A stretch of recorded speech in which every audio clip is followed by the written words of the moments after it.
तौर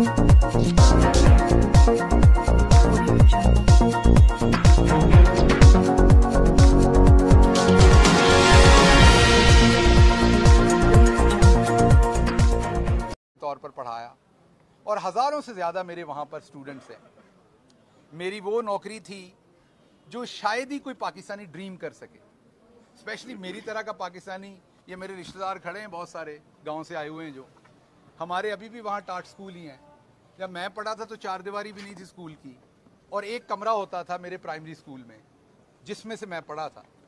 हम 30 की क्लास थी, उस 30 की क्लास में से हम 3 लोग हाई स्कूल गए थे, और फिर उसी 30 की क्लास में से मैं अकेला था जो कॉलेज गया था। तो जब मैं वहाँ से निकल के, और हमारी जो क्लास होती थी ना, वो एक दरख्त के नीचे होती थी, क्योंकि कमरा एक था, 5 क्लासेस थी। तो जैसे जैसे सूरज घूमता था हमारी क्लास भी मूव होती थी, क्योंकि वो धूप दरख्त की जो है वो आगे पीछे होती थी। तो वहाँ से निकल के जब मैं अमेरिका की दूसरी बड़ी यूनिवर्सिटी,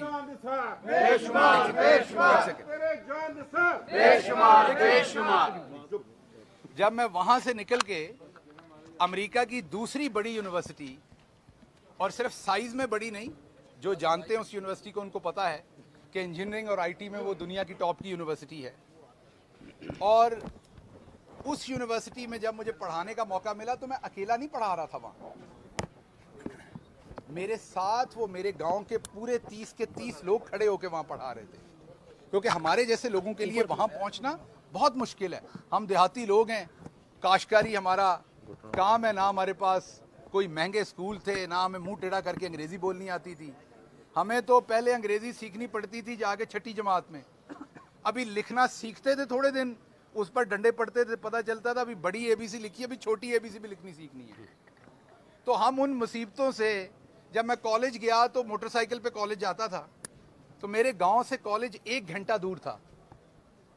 और जब मैं सुबह केमिस्ट्री का पहला लेक्चर होता था, इकरामुल हक भुट्टा साहब, अल्लाह उनको लंबी ज़िंदगी दे, वो मेरे प्रोफेसर थे, तो उनका पहला लेक्चर होता था तो सर्दी में टांगें जो हैं वो अकड़ जाती थी। तो जो शहर से लड़के आते थे वो पढ़ना शुरू करते थे, और हम पहला आधा घंटा जो है वो किसी आग के सामने खड़े होके अपने हाथ और टांगें सीधी करते थे।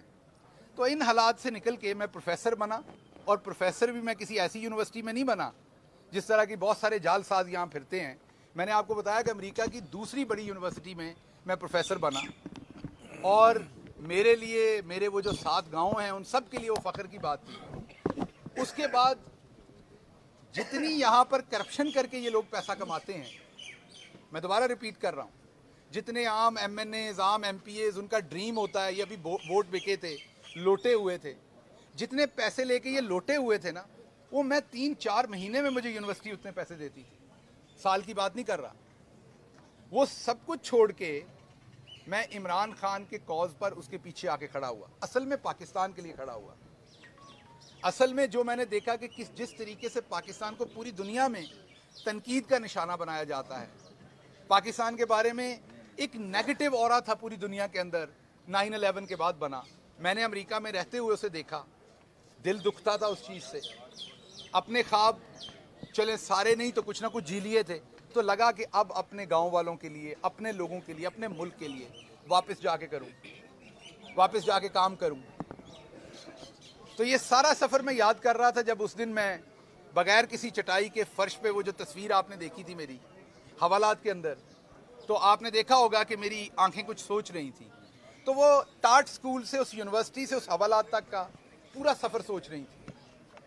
मैं पूरे दावे से कहता हूँ कि अक्सर, क्योंकि अब समझ आई है सियासत में लोग करप्शन क्यों करते हैं, मुझे ये समझ आई है। अब वो इसलिए समझ आई है कि आप पे सच्चा या झूठा जैसा भी केस बने, आपको करोड़ों रुपए चाहिए वो केस लड़ने के लिए, और केस सियासतदानों पे बनते हैं। फिर आपको इलेक्शन लड़ने के लिए करोड़ों रुपए चाहिए, तो सियासतदान बंधा हुआ है करप्शन करने के लिए।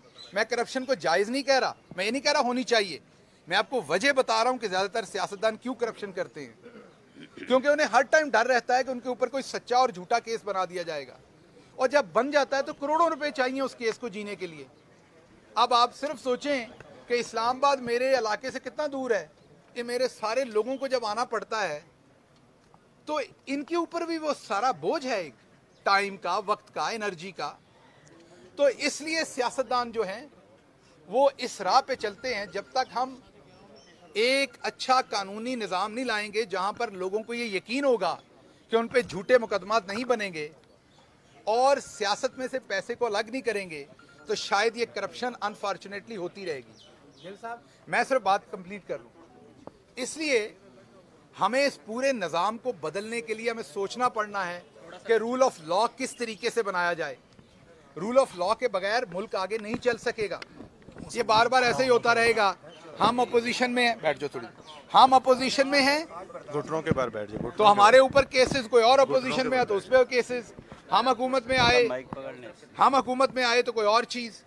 तो इसलिए मैं आप सबके सामने सिर्फ ये रखना चाहता हूं कि जिस पर्पस के लिए आया था, इंशाल्लाह कोशिश पूरी होगी कि पाकिस्तान में इंसाफ का निज़ाम हो। आप सबकी सपोर्ट उसमें चाहिए।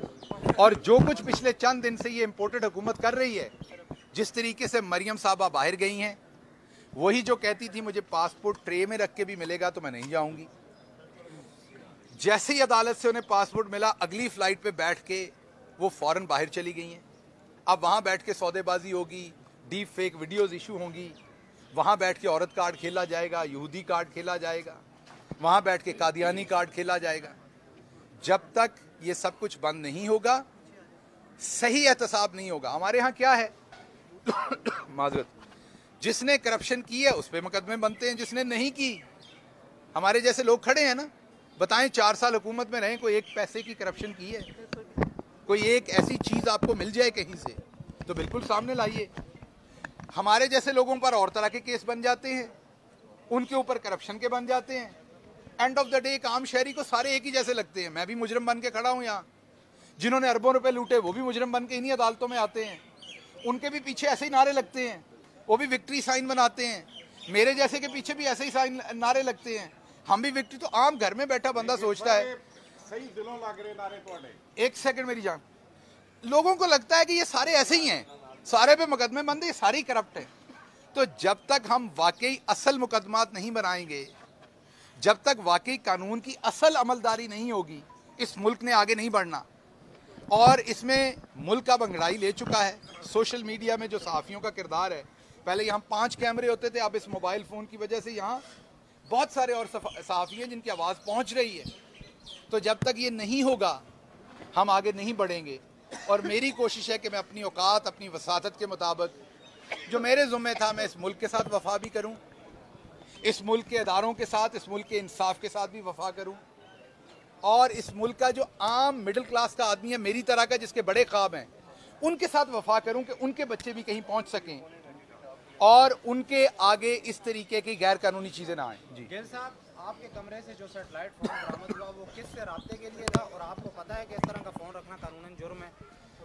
देखिए, ये मामला सब जुडिस है, मैं आपको बता चुका हूँ, लेकिन क्योंकि आप ये सहाफ़ी हैं तो आपको ये पता होगा कि पेशावर में दर्जनों के साथ ऐसे सहाफ़ी हैं जिनके पास ये फ़ोन है। एक आपको भी ले लेना चाहिए। वो इसलिए ले लेना चाहिए कि जब सुन लीजिए, जब आप किसी रिमोट एरिया में जाके काम करेंगे, सर्विस नहीं होगी तो आप वो कर सकते हैं।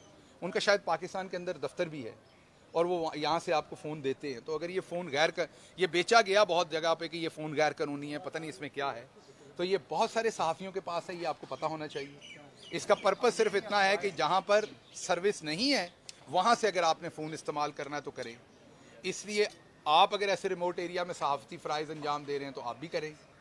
और हमारे तो गांव जो इलाके हैं उनमें बहुत सारी जगहों पे सिग्नल नहीं है, तो इसलिए हो सकता है हमारे गांव में भी लोगों के पास हों, मुझे पता नहीं किस किस के पास होंगे। तो इसलिए आप, क्योंकि जारी बात है आप जान के नहीं ये सवाल कर रहे होंगे, आपको नहीं पता होगा इसलिए आपने ये सवाल किया होगा, तो इसलिए आपके देखने वालों के लिए मैं बता दूं कि मामला सब जुडिस है। उसके अंदर क्या था क्या नहीं था वो सब अदालत के सामने आ जाएगा, लेकिन उस फ़ोन की जो आपने बात की मैं उसके जवाब। गिल साहब, ये बता दें कि जो टाइम आपने जेल के अंदर गुजारा, आप वफाक में भी आपकी हुकूमत रही, पंजाब में अब दोबारा आपकी हुकूमत है, केपी में भी आपकी हुकूमत है, क्या आप नहीं समझते कि जेल इस्लाहात और पुलिस में इस्लाहात लाने की अशद ज़रूरत है? आपके ऊपर जो बीती होगी वो आप बेहतर जानते हैं। देखिए, आपकी बात बिल्कुल ठीक है। बुनियादी तौर पर हमारे तो सारी चीज़ों का मसला ये कि आप जब ये कवानीन उठा के देखते हैं, जितने भी हैं, मैं वकील नहीं हूँ, ये जितने भी कवानीन दफ़ात हैं, सब कुछ हैं, तो ग़ुलामी के दौर की थी। वही दफ़ात हम पे लग रही हैं जो अंग्रेज़ उस ज़माने में, वो तमाम की तमाम फ्रीडम फाइटर्स जो हमारे आबा अजदाद थे जो लड़ रहे थे उनके ऊपर लगती थी, जो वही दफ़ात अब हमारे अंदर पाकिस्तान के अंदर हम पे लग जाती हैं। तो ये बुनियादी तौर पर कवानीन उस ज़माने के अंग्रेज़ के 1800 कुछ के बनाए हुए हैं, जेल के कवानीन भी वही बनाए हुए हैं। तो मुझे तो जेल के अंदर जाके ये लगा कि वो स्लेवरी का इंस्टीट्यूशन है। अगर जो आम कैदी है वो चल रहा है और जेल का कोई अमला सामने से आ गया तो उनको अहकामात हैं कि वो खड़े नहीं हो सकते, बैठ जाएंगे फ़ौरन। ग़ुलामी की मैंने बदतरीन मिसाल वहाँ देखी है, जो प्रैक्टिस है इंसान की खुदी और उसकी सेल्फ रिस्पेक्ट को डैमेज करने के लिए। एक गरीब कैदी जो है वो बेचारा अगर चल रहा है, मुशक्क़त कर रहा है, मसलन उसको जेल में घास काटने का काम मिला हुआ है या खाना देने का, और वो अपनी ज़िम्मेदारी सर अंजाम दे रहा है, और आगे से कोई जेल का अमला आया है तो उसको अहकामात ये हैं कि वो ज़मीन पे बैठ जाएगा नज़रें नीचे करके। ये आज़ाद मुल्क में तो ऐसा नहीं होता है, तो ग़ुलामों के साथ होता है। तो मुझे जेल के अंदर ये लर्निंग हुई कि ये क्योंकि ग़ुलामी के ज़माने में ये बनाया था अंग्रेज़ ने इस तरह का कानून, और जेलों के मैनुअल वो आज भी उसी तरीके से इम्प्लीमेंटेड हैं जेलों के अंदर। तो बिल्कुल ये काम करना चाहिए। हमारे जो वज़ीर दाखिला हैं पंजाब में और जेल के भी हैं, मैं उनसे गुजारिश करूँगा, मेरे भाई हैं, दोस्त हैं, कि ट्विटर पे ज़रा टाइम थोड़ा कम दें, आप ज़रा थोड़ा सा वक्त जो है वो जेल की इस्लाहात पर दें, जेल के बारे में सोचें। वहाँ पर जो लोग कैद हैं, मसलन अडयाला में बहुत सारे ऐसे लोग हैं जिनको गोलियाँ लगीं, उनका कोई वारिस नहीं है, उनकी टांगें टेढ़ी हो गई हैं, बिल्कुल टेढ़ी हुई हैं टांगें, वो हॉस्पिटल्स के बेड पे हैं, उनकी कोई वहाँ पर अयादत करने वाला नहीं है, बाथरूम लेके जाने वाला नहीं है। उस तरह के लोगों का अगर आप अदालत के सामने मोअज़्ज़ज़ जज साहबान के सामने उनकी तस्वीरें और केस रखेंगे तो वो उनको किसी हॉस्पिटल में बाहर शिफ्ट करेंगे। उधर कोई, मुझे सुनने में आया, मुझे मिलने नहीं दिया गया उनके साथ, 50 से ज़्यादा जहनी मरीज़ लोग हैं, 35 बच्चे हैं जो वहीं पैदा हुए हैं या अपनी माओं के साथ अंदर हैं। तो खुदारा उनके ऊपर तो तरस करें। और मैं अपने ही वज़ीर जो वहाँ हैं, सारी जेलों में ऐसा ही होगा, सिर्फ हमारे यहाँ नहीं होगा, उन्हें मैं ये कहूँगा कि जब हमें वजारत मिलती है तो बुनियादी तौर पर वो एक बहुत बड़ी ज़िम्मेदारी होती है, अल्लाह ने उसका हिसाब लेना है हमसे। तो इन चीज़ों पे काम करें, औरतें वहाँ हैं उनके लिए काम करें, बच्चों के लिए करें, ज़हनी मज़दूरों के लिए काम करें, ये जिनके मैंने बताया जिनकी टांगें टेढ़ी हुई उनके लिए काम करें। थोड़े थोड़े फ़ाइन है जिसकी वजह से लोग अंदर, मुझे जेल में लोग मिलने आते थे, पार्टी के बहुत सारे लोग आते थे, वो आपको पता हमारे यहाँ कल्चर है, जो भी जेल में आता है वो पैसे देता है आपको, या आपको फ्रूट लेके आता है, तो वो जितने भी पैसे देते थे वो मैं उस अकाउंट में जमा करता जाता, और जब मैं आया तो मैंने वो सारे पैसों से वो कैदी छुड़वा दिए जो फ़ाइन के साथ छोड़े जा सकते थे।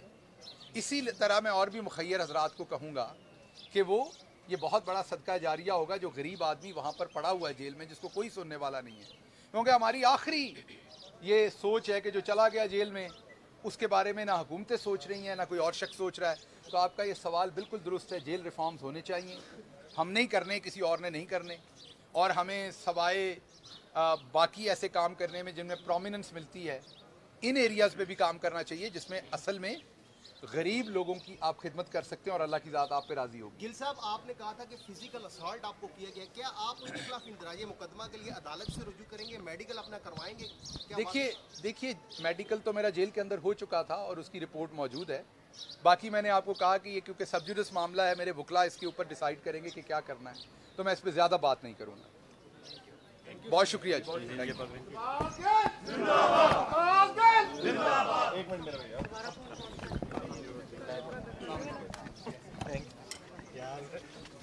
नीचे रख दे, इनको नीचे रख दे।